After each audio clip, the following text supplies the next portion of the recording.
एक बार फिर आपके सामने मौजूद हूँ। और कुछ टाइम लगा मुझे वर्किंग करने पे, क्योंकि मैं ऑलमोस्ट यूरोप को फोकस करती हूँ और यूरोप के अलावा लेकिन मेरे कुछ बहुत अच्छे क्लाइंट हैं।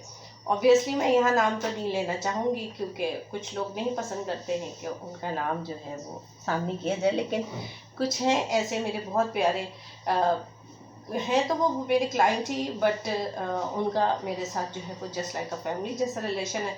तो उनकी बहुत ख्वाहिश पर, फरमाइश पर मैंने चाइना को आज फोकस किया है, क्योंकि मैं ऑलरेडी चाइना पे नहीं काम करती हूँ। वैसे मैं ऑफिशियली मैंने काफ़ी वीज़ा किया है, 2017, 16 और 18 में मैंने काफ़ी वीज़ा प्रोसेस किए थे, लेकिन मैं एज अ वर्क परमिट लेके नहीं आना चाहती थी, क्योंकि मेरा जो फोकस होता है, और हर पाकिस्तानी का भी एक ही फोकस होता है ना जी, मैंने तो यूरोप जाना ही है, टूर जाना है मैंने यूरोप। और पकड़ पकड़ के हम जहाज़ में बिठा के भेजने की कोशिश करते हैं, और वो जो है उतर के जहाज़ से और इलीगल रास्तों से जाते हैं।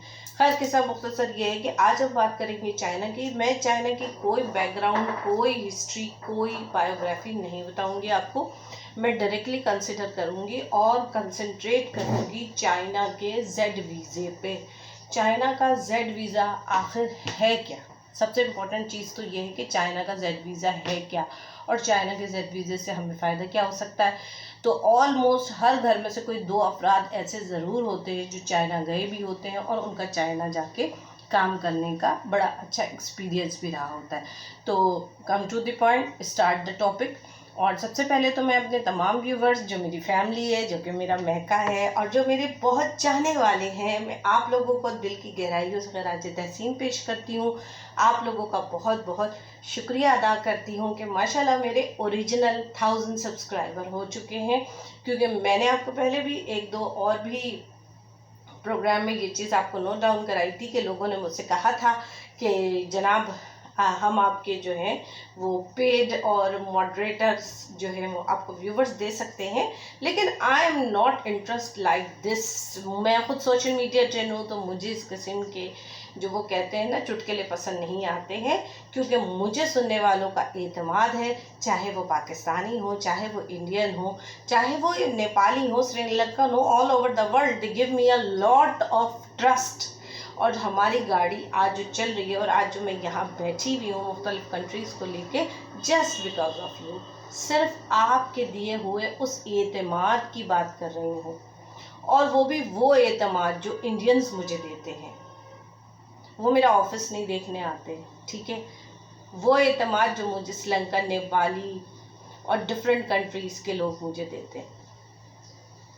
तो सबके लिए, इंक्लूडिंग पाकिस्तान, सबके लिए मेरी तरफ से बहुत बहुत थैंक्स कि आप लोग मुझे सब्सक्राइब करते हैं और सुनते हैं। अब आ जाइए चाइना की तरफ। चाइना में हम सबसे पहले जो बात करेंगे, देखिए मैंने आज सारे पॉइंट्स लिखे हैं, क्योंकि काफ़ी अप एंड डाउन्स हैं और काफ़ी इंफॉर्मेटिव चीज़ें हैं। तो आप भी कॉपी पेंसिल ले आइए, फिर ना कहिएगा कि देर हो गई।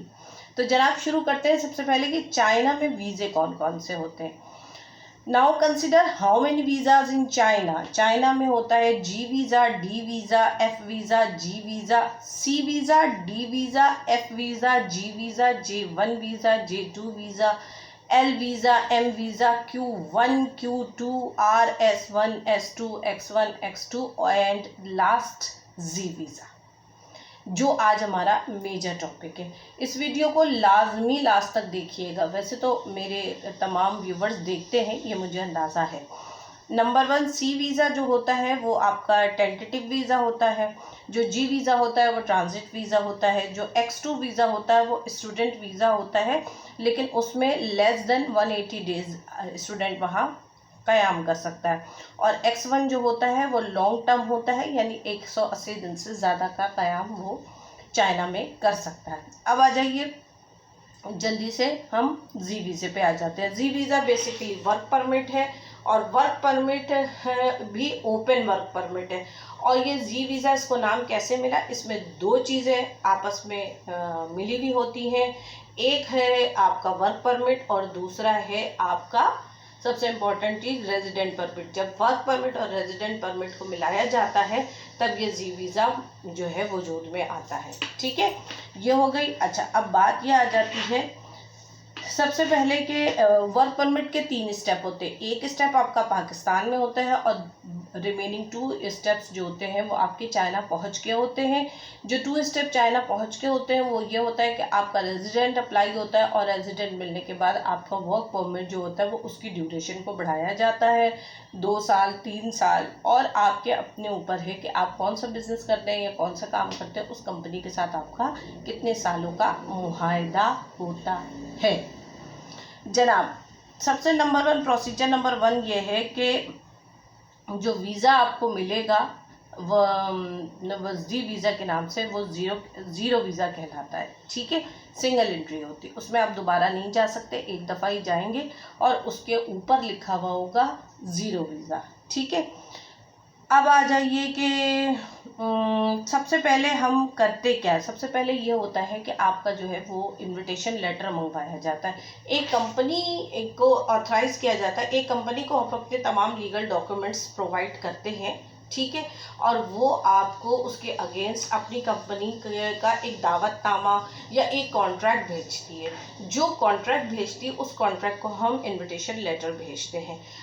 एम्बेसी ये काम एक अरसे से सरअंजाम दे रही थी, लेकिन आजकल नाउअडेज क्वारंटीन से पहले ही, कोरोना से पहले ही हो गया था और अभी भी है कि जेरीज को भी इसके काफ़ी जो स्टेप्स हैं वो ज़िम्मेदार ठहरा दिया गया है। जिस तरह यूरोप के तमाम कंट्रीज़ की लेन देन और तमाम जो ड्रॉप बॉक्स फैसिलिटीज़ होती है वो हम जेरीज से लेते हैं, बिल्कुल इसी तरह अभी चाइना का भी कर दिया गया है। लॉकडाउन के बाद अभी इस्लामाबाद एम्बेसी तो प्रॉपर ओपन हो गई है, 7 सितंबर से ओपन हो जाएगी, जबकि कराची में अभी एम्बेसी ओपन नहीं की गई है। तो ऑलमोस्ट आपका तमाम काम जो है वो इस्लामाबाद एम्बेसी से ही होगा।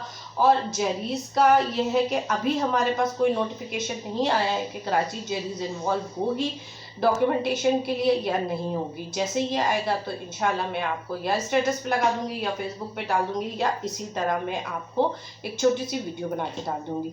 अब दोबारा पॉइंट की तरफ आते हैं कि इनविटेशन लेटर मंगवाया जाता है। ये वीज़ा, ये भी बता दिया मैंने आपको कि तमाम दस्तावेज़ जो होते हैं वो आपको जेरीज या चाइना एम्बेसी में सबमिट करने होते हैं। अच्छा, इसमें सबसे इम्पॉर्टेंट जो डॉक्यूमेंट होते हैं वो क्या होते हैं? आपका पासपोर्ट हो जो कि तकरीबन 1 साल की वैलिडिटी का हो, उसके बाद उसके अंदर इतने पेजेस खाली हों जहाँ पे आपके वीज़े की स्टैंपिंग हो सके। आपका सीवी हो जो कि अपडेट हो, पुराना नहीं होना चाहिए। बीए, एमए, इंटर, मैट्रिक सबकी डिग्री जो है वो HSC और अपना हाई कमीशन से और तमाम मतलब अटेस्ट होनी चाहिए। Simple is that. क्योंकि टाइम कम है, मेरा शो लंबा हो जाएगा इसलिए मैं जल्दी जल्दी बोल भी रही हूँ। तो मतलब ये कि अटेस्टेशन का अमल आप जानते हैं कि मैट्रिक बोर्ड से भी होना चाहिए। ठीक है, गवर्नमेंट की सील लगनी चाहिए, उसके बाद फिर फॉरेन अफेयर से होना चाहिए और फिर आप ये डॉक्यूमेंट लेके चाइना एम्बेसी जाएंगे। चाइना एम्बेसी वाले वो उसकी बैक साइड पे अपनी स्टिकर लगाएंगे। तो मतलब कहने का ये है कि सिर्फ डॉक्यूमेंट हो जाना ही आपके लिए मुकम्मल काम नहीं है। ये मुकम्मल काम उस वक्त होगा जबकि ये तमाम इदारों से मुकम्मल तरीके से अटेस्ट होगा। अटेस्टेशन के भी 2 तरीके हैं, या तो आप खुद लाइनों में लग के अटेस्ट करा लीजिए या आप पैसे दे दीजिए, हमारा एजेंट जाके ये तमाम अटेस्टेशन के मरहले से निकल जाएगा। ये ओपन ऑफर है, इसमें कोई ऐसा नहीं है कि जी हार्ड एंड फास्ट है कि जी मैंने ही करना है आपको, या जो भी आपका मुतालिका है। क्योंकि हर घर में, हर मुल्क, हर शहर में हमारे यहाँ एक ना एक बंदा एजेंट ज़रूर मौजूद है जो कि चाइना को ही डील करता है। ठीक है, तो ये आपको अब उम्मीद करती हूँ समझ में आ गया होगा। मैट्रिक, इंटर, ग्रेजुएशन, ये तीनों डिग्रियां जो हैं वो स्टेप बाय स्टेप अटेस्ट होंगी, उसके बाद फॉरेन अफेयर से अटेस्ट होंगी, देन चाइना एम्बेसी में जाएगा और चाइना एम्बेसी वाले इसके पीछे अपना स्टिकर पेस्ट करेंगे। अगर ये अमल नहीं होगा तो फिर चाइना इस डॉक्यूमेंट को एक्सेप्ट नहीं करती है, फॉरेन अफेयर और उससे अपना नोटरी से, और देन ये HSC और ये मैट्रिक बोर्ड से। अच्छा, अब आ जाइए, ये एक बहुत इंपॉर्टेंट चीज़ बता रही हूँ, एक्सपीरियंस लेटर। अगर आपने पाकिस्तान में या पाकिस्तान से बाहर किसी भी जगह पे आपने नौकरी की है, फॉर एग्जांपल आप सेल्स के लिए अप्लाई वर्क परमिट मंगवा रहे हैं, ठीक है, आपने अपने मुतालिका एजेंट को या किसी कंपनी को आपने भी कहा है कि जी मैं सेल्स में बहुत माहिर हूँ, मुझे सेल्स में चाहिए, तो ये चीज़ जहन में रखिएगा कि आपका एक्सपीरियंस आपकी एजुकेशन के बाद शुरू हो, क्योंकि लोग आमतौर पे ये बहुत बड़ी मिस्टेक कर जाते हैं कि एक्सपीरियंस जो है वो मैट्रिक इंटर के बाद से स्टार्ट कर लेते हैं और डिग्री जो होती है वो एक्सपीरियंस के बाद की डिग्री इशू होती है। तो फिर एम्बेसीज जो होती है इस बात पे पॉइंट उठाती है और आमतौर पे ये केसेस जो है वो रिजेक्ट हो जाते हैं। तो उम्मीद करती हूँ ये पॉइंट बहुत इंपॉर्टेंट है, इस पॉइंट को जो है वो आप बहुत ज़्यादा जहन में रखिए। आपने जहाँ से भी काम किया है एक्सपीरियंस लेटर को अपनी लास्ट डिग्री के बाद से कंटिन्यू करवाइए, ठीक है। अच्छा जनाब, और अब आ जाते हैं, अब हम आपसे क्या बात करते हैं, पुलिस क्लियरेंस सर्टिफिकेट। ये तो मेरे ख्याल से सबको पता होगा, इवन अगर मैं भी बाहर पढ़ने जाऊंगी तो मुझसे भी पुलिस क्लियरेंस सर्टिफिकेट मांगेंगे। जिस तरह हम जब ट्रैवल एजेंसी बनाते हैं तो भी हमसे एक पुलिस क्लियरेंस मांगा जाता है। तो वो मैं आपसे ये चीज़ इसलिए शेयर कर रही हूँ कि हर डिपार्टमेंट के पुलिस क्लियरेंस अलग अलग होते हैं। ट्रैवल एजेंसी बनी थी हमारी, मैंने भी अपना पुलिस क्लियरेंस दिया था। अब अगर मैं एमफिल पीएचडी करने, जैसे मैं एमबीए हूँ, मैं एमफिल या पीएचडी करने जा रही हूँ, तो उस मुल्क की कंट्री मुझसे एक सर्टिफिकेट मांगती है, वो जस्ट फॉर एजुकेशन क्लियरेंस होती है कि हाँ भाई ये बंदा जो है वो फला मुल्क पढ़ने जा रहा है और ये क्लियरेंस जो है वो सिर्फ और सिर्फ इसके एजुकेशन के लिए होगी और इसका कोई क्रिमिनल रिकॉर्ड नहीं है, मतलब ये किसी दहशतगर्दी में या किसी कत्ल में या किसी ऐसी चीज़ में इन्वॉल्व नहीं है, ठीक है। पुलिस क्लियरेंस का ये मतलब होता है, इसको भी आपने अटेस्ट कराना होता है फॉरेन अफेयर्स से और चाइना एम्बेसी में इसकी भी स्टैंप लगती है। अब आगे आ जाइए, अब आगे फ़ोटोग्राफ का मैंने आपसे कहा था कि वैसे हो सका तो मैं स्क्रीन पे आपको फ़ोटोग्राफ यहाँ दिखा दूंगी, क्योंकि white background non glossy texture की फ़ोटोग्राफ चाइना एम्बेसी के लिए होनी चाहिए और ये कि इसका फॉर्मेट बहुत दुरुस्त होना चाहिए, वरना एम्बेसी वाले काफ़ी चक्कर लगाते हैं और काफ़ी दफ़ा ये होता है कि वो आपके तस्वीरों को रिजेक्ट कर देते। इससे होता कुछ नहीं है, प्रॉब्लम क्लाइंट को ही होती है कि बार बार जो है वो चक्कर लगाने पड़ते हैं। अब आ जाइए कि अगर आपने HSK यानी कि चाइना लैंग्वेज कोर्स किया हुआ है तो वो आपका पॉजिटिव साइन हो जाएगा, एक प्लस पॉइंट हो जाएगा। आमतौर पे किसी ने भी नहीं किया हुआ होता है और अगर ना भी करें तो कोई फ़र्क नहीं पड़ता। चाइना जो इनविटेशन, चाइना की तरफ से जो कंपनी की तरफ से इनविटेशन लेटर आता है, आमतौर पे वो उसको अपने लेटर कंपनी के लेटर हेड पे देने के बजाय करते ये हैं, वो एक तरह से टेक्स्ट पेपर होता है, वो ये करते हैं कि जो टेम्पलेट्स बने हुए होते हैं उसी को निकाल के आपको भेज देते हैं। बस उसके ओरिजिनल होने की ये पहचान है कि उस पर उनकी सुर्ख कलर की मुहर लगी हुई होती है।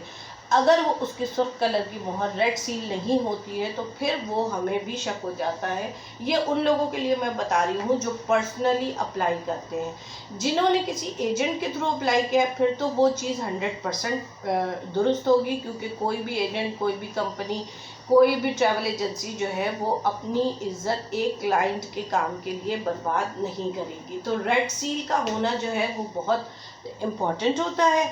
उसके बाद सबसे पहले जो है वो आपका, अब इस प्रोसीजर को हम आगे स्टार्ट कैसे करेंगे, पहली चीज़ ये, तो हम इसको सबसे पहले प्रोसीजर स्टार्ट होता है कि जब आप किसी के थ्रू मंगवा लें या आप डायरेक्टली उनकी वेबसाइट पे जाके अप्लाई कर दें। तो जब आप अप्लाई करते हैं तो वो वहाँ से एक वर्क परमिट नोटिस भेजते हैं। उस नोटिस के साथ आप अपने तमाम डॉक्यूमेंट जो कि मैंने आपको बताए हैं वो उसी तरह उसी सिचुएशन में लगाते हैं। उसके बाद लगाने के बाद आप उसके एक फॉर्म होता है, वीज़ा फॉर्म 4 पेजेस का, उसको फिल करते हैं और फिर आप ले जाके एम्बेसी में या जेरीज में as per there instruction submission दे देते हैं। इसके अगेंस्ट आपको ज़ीरो वीज़ा निकलता है जिसको कहते हैं जी वीज़ा। ये सिंगल एंट्री वीज़ा होगा। इस वीज़े पे जब आप वहाँ पहुँचेंगे तो जिस कंपनी पे ने आपको बुलाया होगा उसके थ्रू आपको रेजिडेंट परमिट मिलेगा और यही जी वीज़ा आपका वर्क परमिट में चेंज हो जाएगा। ये 2 स्टेप सिर्फ चाइना में ही नहीं, पूरे यूरोप में भी और उज़्बेकिस्तान में भी, सेशल्स में भी, मतलब जितने भी मैंने वर्क परमिट्स आपको बताए हैं, मेजॉरिटी का ये प्रोसीजर है कि एक स्टेप पाकिस्तान में होता है और 2 स्टेप उस कंट्री में पहुंचने के बाद किए जाते हैं। तो उम्मीद करती हूँ आज का ये सेशन आपको पसंद आया होगा। मेरे ख्याल में ये सेशन थोड़ा सा लंबा हो गया है, लेकिन we will be back after a short break. एक छोटे से वक्फे के बाद फिर हाजिर होती हूँ। कुछ क्वेश्चंस आए थे, उनका जवाब देना है, तो सफ़र चलेगा, हम और आप मिलके गपशप करेंगे, अपनी फैमिली को टाइम दूंगी। बहुत दिनों बाद आई हूँ, उम्मीद करती हूँ कि मेरा ये सेशन पसंद आया होगा। इससे रिलेटेड कोई सवाल हो, अभी अगले प्रोग्राम में आपको बताती हूँ कि वो आप मुझसे किस तरह सवाल पूछ सकते हैं। जज़ाकल्लाहुल खैर, अपना ढेर सारा ख्याल रखिएगा। अल्लाह हाफ़िज़।